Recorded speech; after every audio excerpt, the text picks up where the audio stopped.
Hello, my name is Benjamin Hart. I'm an American attorney and the managing director of Integrity Legal here in Bangkok, Thailand. As the title of this video suggests, we're discussing cannabis law and policy yet again here on this channel. This has become something of a hot topic as there's all this, in some cases, detritus floating around the ether of the internet talking about recriminalization, reclassification of cannabis as a narcotic, all kinds of, frankly, nonsense in my opinion. And here we are, we're past the 2-year anniversary of cannabis being legalized here in Thailand, and things are pretty okay, quite honestly. But what's interesting is this is going to be a bit of an exercise in comparative law, as you can see from the thumbnail. And I'm going to come back to sort of the situation in Thailand. But I was reading a recent article from The City, that's thecity.nyc. Article is titled, Video of NYPD Cannabis Raid and Arrest Raises Questions About Adams' New Enforcement Offensive. Cop sees less than a pound of weed, hauled a shopkeeper away in cuffs, and ignited lawyers' due process concerns. Yeah, I'd say so. We're going to go ahead and throw up the clip. I found this on Twitter initially, and then I found the article. So we're going to go ahead and throw up the clip here so folks can go ahead and see that. You sell species? No. No? You got it on Zins by chance? No, brother. These days it's so much problems, you know. No, yeah, we do, like this stuff, so these days like so much problems, we try to survive, We're going to inspection. Okay. So, boss. Hey, brother, hi, bro. We're going to do a cigarette. What is it? We're going to do an inspection. Okay. You got some license. You have like anybody else to export? Oh, yeah, for me, Just you? Yeah, right now I'm listening. Alright, we're going to come around the back, okay? You open the door? Or can I see like court order or something? I'm going to be a quarter. Sheriff. Yeah, I know, that's the problem, I'll tell you right now, I'm going to be a quarter. Open the door, please. So, like, we need something court order, but You don't need a quarter. Open the We're door. gonna hit it one more time. I'm You gonna have to have to- hop over the yeah, counter and- calm down, I know. No, let's not calm down. You have to obey the sheriff. They're telling you here for inspection. If you refuse the inspection, you're gonna get arrested for OGA. I'm gonna ask you one more time to open the door nicely. Okay, so first thing I will not find my. No, you're not going to open the door. Just hop over. No? Bro, We're not doing that. We're not bro, this is the fucking direction. Get out. He goes to jail for that. Bro, come on, brother. Why do you like this? I don't do Don't nothing. be fucking stupid. Bro, I don't Don't do be nothing. fucking stupid. Bro, I don't do nothing. Just open the door, that's it. Yeah, and we Yeah. called it multiple times. We said open the Shut door. the fuck up, open the door. And you don't wanna listen. Outstanding. I know, but it's like, Please. I do nothing wrong, bro. Okay, so open the door. Yeah, but I'm trying to be open, but you guys. When a cop tells you to do something, you do it. That's it. I know, but what? We explain to you. All right, so now you've seen the clip. I want to read a few excerpts here from this article, quoting directly. As a new mayoral task force conducts sweeps of hundreds of shops suspected of selling illegal weed, which, getting into this whole what's legal cannabis and illegal, and look, these are really gray areas. As anybody who knows anything about this product knows, I mean, again, if you start getting into delineating THC content and the slight variations, did it go over 0.2% or whatever? I mean, it leaves open too much room for abuse, quite honestly, as evidenced from this video. Quoting further, a video of a raid on a Staten Island store obtained by the city captures how enlisting police to conduct regulatory inspections. And that's the key thing here. If you get into this article, and I urge those who are watching this video, read that in detail for yourself. Within their own statute in New York, there's a right to refuse. Now, it has a fine component, but these police officers just, I believe they were sheriff's deputies or something, they just sort of ignored all of that, ignored due process, and acted, quite honestly, in my opinion, inappropriately. Quoting further, can lead to criminal charges, igniting concerns about potential due process violations. Well, yeah, and that's the whole thing that's been my issue over here in Thailand is it's all just this color of law. Again, as we discussed, Anutin was operating, my understanding, under emergency powers which were delegated under the authority of the Communicable Disease Act, which was being invoked for the so-called COVID emergency pandemic, whatever you want to call that. But he did have invoked emergency powers. He was the Minister of Public Health, and as such, he took it upon himself to delist this as a narcotic and effectively legalizing it here in the kingdom. Have dogs and cats started living together as their mass hysteria now that cannabis is legal? No, not really. In fact, if anything, I think it's invigorated the tourism sector. It's revitalized, or vitalized, if you will, the commercial real estate sector here in Thailand, which I would probably argue is one of the only commercial real estate sectors around the world that isn't having serious systemic problems right now. And meanwhile, there's this push to recriminalize, to relist this as a narcotic, coming up with all sorts of delineations between medicinal and recreational use. And the question has to be posed, is all of this just being done as some kind of charade to allow for this kind of color law abuse? I don't think it's unreasonable to ask that question. Quoting further, the 90-second clip taken from a store surveillance camera on May 18th shows 7 uniformed law enforcement officers, most of them in NYPD gear, cursing, jumping over the store counter, and charging at the shopkeeper after he asked them for a court order before opening the door to the back of the store. Yeah, just exercising rights and saying, hey, you need to go through due process. Do you have a warrant? Do you have a court order for this? And let me get into it further. Quoting further, instead the man was cuffed before any unlicensed cannabis products were found. They cuffed him and taken to a local precinct where he was charged with obstruction of justice, records show. Obstruction of justice, like a charge that if, impeding a police officer in trying to save someone or in trying to thwart a crime, but all this guy said was, hey, do you got a warrant? You got a court order? Quoting further here, in April, Hochul, that's Governor Kathy Hochul of New York, expanded the state's enforcement powers again, this time authorizing local jurisdictions to conduct regulatory inspections. Now, it looks to me like she just sort of took this upon herself, much the same way certain people over here are talking about, oh, we could just reclassify cannabis as a narcotic on a whim. But we see the negative ramifications of that, because when you don't go through due legislative process, it gets into this color law stuff, and that's not where you want to be. And beyond even that, why? Just out of a desire to be a nanny minder? In any event, quoting further, adding more manpower behind the state agencies, it also made it easier to padlock stores after one inspection rather than seeking a court order. Doesn't sound like a lot of due process to me, and again, it's this desire by bureaucrats to just unilaterally act without, again, taking into consideration due process. Which, again, I'm not going to say that Thailand's some kind of anomaly for this. We're seeing this in the United States. This is New York. Why is it that basic civics is so hard now? Pass a law and then have law enforcement enforce it. Stop with this color of law nonsense. Quoting further, Joseph Bondi, a cannabis lawyer who has represented some unlicensed shops in administrative hearings, interesting, I'll get to that in a moment, said the Staten Island arrest is part of a larger pattern unfolding in these inspections. Lawyers like Bondi and Zizou argue that the new legislation does not erase the provision in the 2021 law that allows merchants to refuse an inspection and does not permit searches and seizures without a warrant. Yeah, you can't supersede the Fourth Amendment, and then on top of that, there's a specific provision in the statute that allows for these shop owners to refuse this. Quoting further, many of these merchants are having their rights violated, said Bondi, who also serves as vice chair of the National Organization for the Reform of Marijuana Laws, an advocacy group. That's NORML.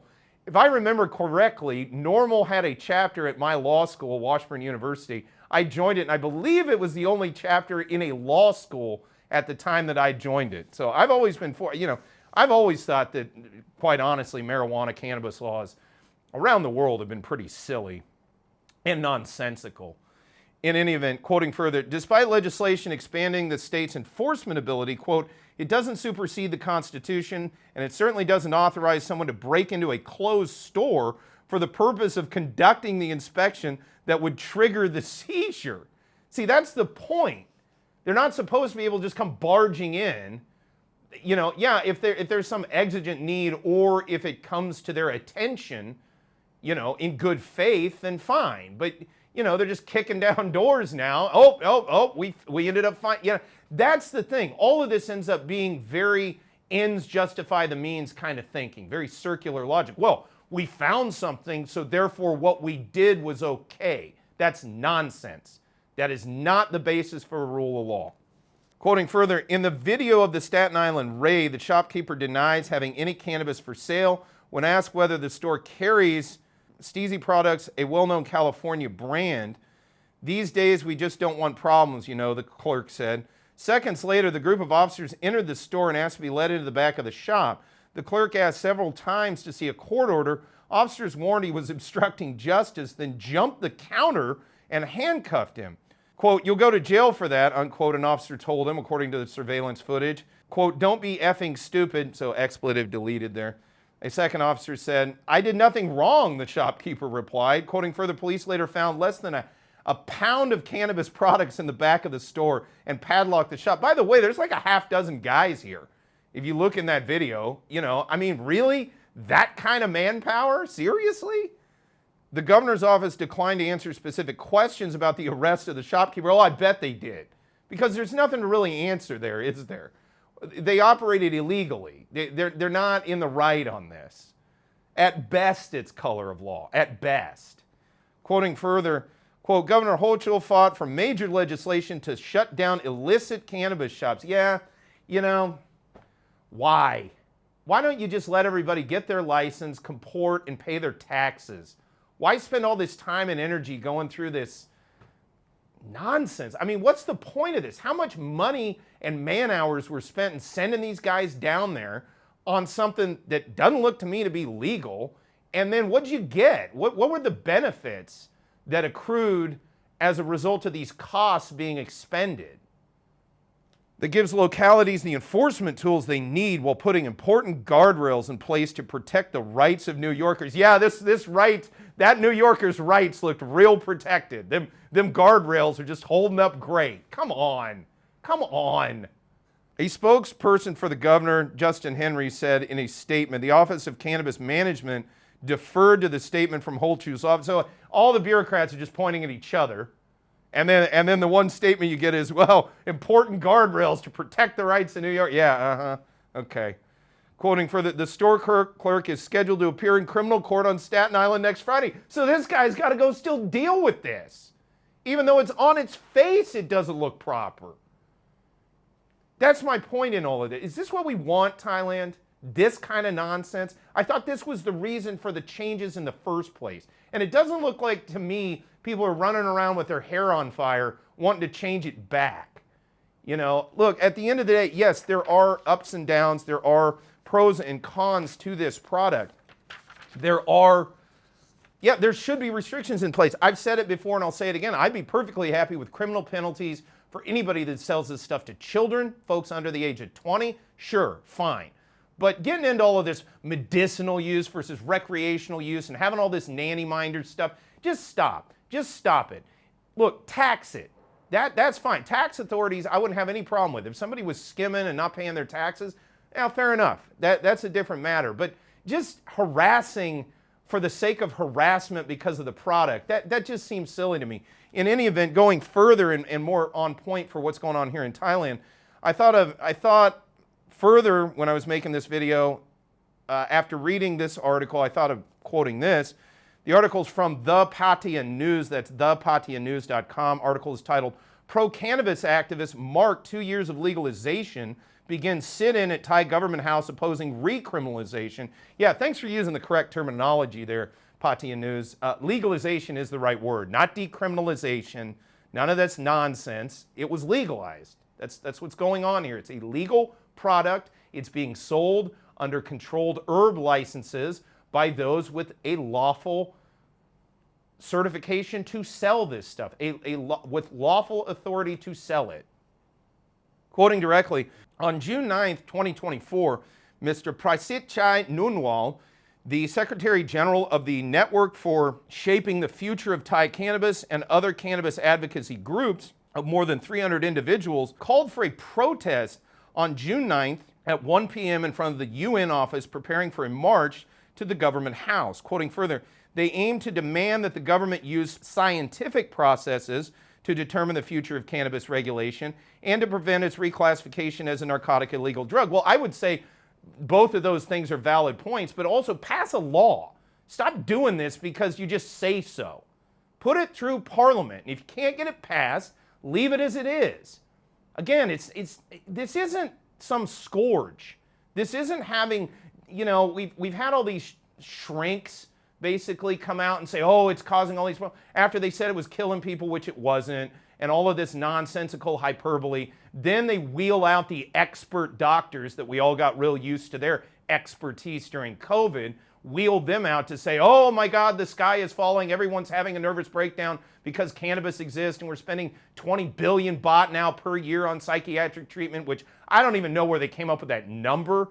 20 billion baht is like 10 times the amount of resources that are expended on foreigners dying in Thailand. I mean, orders of magnitude. I just can't imagine that's a rational number. And let's remember, back at the beginning of COVID, there was all kinds of chicanery going on with the numbers of deaths and those infected and all the rates and everything.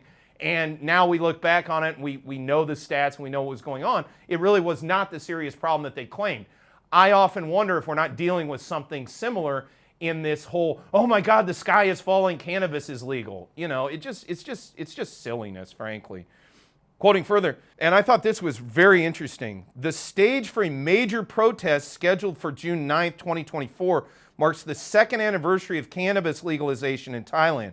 The demonstrators marched to the United Nations office on Ratchdamnung Avenue, announcing their intent to file a lawsuit with the administrative court if the government reclassifies cannabis as an illegal drug. And that's a very valid point to bring up here. These folks are seemingly operating under licenses issued by the government. To have this so-called U-turn unilaterally imposed upon them without legislative due process, I got to imagine that's some sort of that creates a cause of action in the Thai courts. Again, I'm not a Thai attorney. I'm a layperson when it comes to those issues. But I have to imagine there is some kind of cause of action. I actually talked to colleagues here in the office and colleagues of mine outside of the office that are aware of the cannabis issues. There are Thai legal professionals and attorneys. And they've said, yeah, that looks like an administrative court issue there as well. I've often wondered if the whole lack of emergency power issue might not be an issue for the Constitutional Court. But again, I remain a layman when it comes to such matters, so I don't know what the answer is to that, but I find it really interesting that this cannabis network, and read that again, shaping the future of cannabis, the network for shaping the future of cannabis. It looks to me like they're proactive, and it looks to me like they got a pretty good head on their shoulders, good game plan for if somebody, if they decide to just unilaterally, in my opinion, it's a huge mistake. I think it looks silly in the eyes of the world. I think it looks silly in terms of, just basic notions of rule of law. I think it looks arbitrary and capricious. And again, for what benefit? What's this major societal benefit that we're aiming for? Other than, could it be the profit margins of big alcohol and big pharma companies, which might be being impacted by the change in the posture of cannabis here in Thailand? I should say the legal posture of cannabis here in Thailand. Could they perhaps have a vested interest in changes to these policies? I don't know, but it's a very good question, and one that hopefully we will see. Well, I don't know if I necessarily want this answered. What I would like is things to just continue as they are, because quite honestly, I don't see where the fire's at, so to speak. I don't see where the big problem is. Now, I do get it from a tax standpoint. If if we see legislation come about where they say, hey, we're taxing at this amount, you gotta comport with these tax filing rules and things of that nature, well, that's a different matter. But to try to reclassify this as a narcotic, to my mind, it's not only nonsensical, I think it would be harmful to the country.